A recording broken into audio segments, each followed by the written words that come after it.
लग्नाचे दागिने म्हणजे श्रीमंत पेशवाई दागिने, नाशिकचे सुप्रसिद्ध सराफ मयूर अलंकार सराफ। ताज्या बातम्यांसाठी नाशिक न्यूजच्या YouTube चॅनलला सबस्क्राईब करा आणि बेल आयकॉनला प्रेस करा। नाशिकमध्ये आज राजकीय वातावरण चांगलंच तापलेलं पाहायला मिळालंय। अयोध्येतील राम मंदिरातील दान चोरीच्या प्रकरणाच्या निषेधार्थ काँग्रेसतर्फे काळाराम मंदिर परिसरात राज्यस्तरीय आंदोलन करण्यात आलंय। प्रदेश काँग्रेसचे उपाध्यक्ष मोहन जोशी यांनी यावेळी बोलताना अयोध्येतील राम मंदिरात भाविकांनी दिलेल्या दानाची चोरी ही सामान्य चोरी नसून भाजप आणि संघानं घातलेला दरोडा असल्याचा आरोप केलाय। प्रदेश काँग्रेसच्या सूचनेनुसार प्रदेशाध्यक्ष हर्षवर्धन सपकाळ यांच्या प्रमुख उपस्थितीत हे आंदोलन पार पडलंय।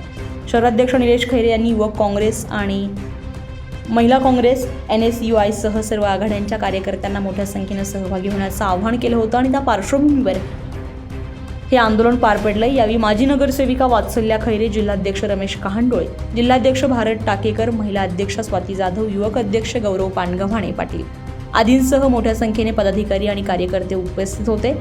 तर अयोध्येतील श्रीराम मंदिर प्राणप्रतिष्ठापना सोहळ्यावेळी राज्यातील सर्वात मोठा उत्सव काळाराम मंदिरात साजरा झाला होता। त्याच पार्श्वभूमीवर या आंदोलनासाठी नाशिकची निवड करण्यात आलेली असून राज्यातील हे पहिलं आंदोलन ठरत आहे। या आंदोलनादरम्यान प्रदेशाध्यक्ष हर्षवर्धन सपकाळ आणि बबलू खैरे यांनी नेमकं काय म्हटलंय ऐकूयात। राज्य अधिकाराच्या माध्यमातून भ्रष्टाचार कमी करण्याच्या अनुषंगानं एक कायदा तयार करण्यात आला होता आणि देशाचा कारभार हा पारदर्शकतेने चालला पाहिजे। या देशाचा नागरिक या देशाचा मालक आहे, त्यापुढे सर्व हिशोब आणि सर्व माहिती असली पाहिजे। मात्र या सर्वांना तिरांजली देत असताना पंतप्रधान नरेंद्र मोदी आणि भारतीय जनता पक्षाने, राष्ट्रीय स्वयंसेवक संघाने स्वतःचे बगल बच्चे हे राम मंदिरामध्ये विश्वस्त म्हणून ठेवले आणि राम मंदिरामध्ये एकंदरीत जो डल्ला मारला गेलेला आहे, जी चोरी झालेली गेलेली आहे, जो हिशोब जो आहे त्याचा कुठे पता नाही। सोने चांदीचे दागिने, विटा, देणग्या या लंपास झाल्या, या सर्वांचा शोध लागला पाहिजे आणि कठोरात कठोर कारवाई त्यांच्यावर झाली पाहिजे। ही सत्याग्रहातील आमची भूमिका आहे। जर काही अल्पसंख्याक, आदिवासी, दलित समाजातील जर आरोपी असतील, त्या आरोपींनी गुन्हा केला तर शिक्षा होण्याच्या जागी आधीच त्यांच्या घरावर बुलडोजर चालवलं जातं।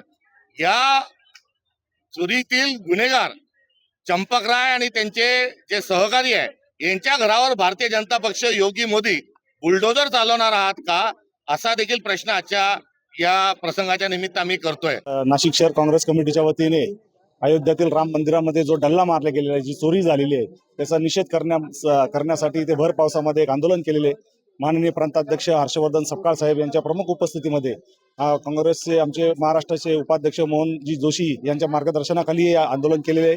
भविष्यामध्ये संपूर्ण महाराष्ट्रामध्ये हे आंदोलन होणार आहे आणि प्रभू श्रीरामचंद्रांचा ज्यांनी पैसा चोरलेला आहे त्यांना कारागृहामध्ये टाकल्याशिवाय आम्ही थांबणार नाही।